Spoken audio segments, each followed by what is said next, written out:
বাংলার উপকূলে এবার নতুন জোয়ার। পশ্চিমবঙ্গ সরকার সাজিয়ে তুলছে রাজ্যের সামুদ্রিক ভবিষ্যৎ। সমুদ্র, নদী আর বন্দরকে ঘিরে এক বিরাট পরিকল্পনা। শুরুটা দাদন পাত্র বার থেকে।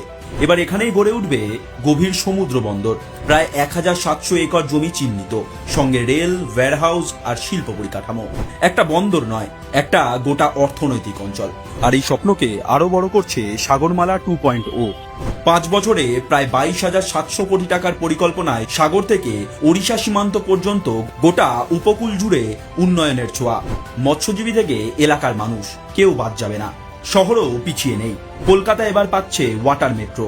দেশের 18তম শহর হিসেবে নদীপথেই ছুটবে গণপরিবহন, কমবে সড়কের চাপ। হুগলির বুক চিরে এগোচ্ছে প্রস্তাবিত টানেল। 41টি ছাড়পত্র ইতিমধ্যেই মঞ্জুর।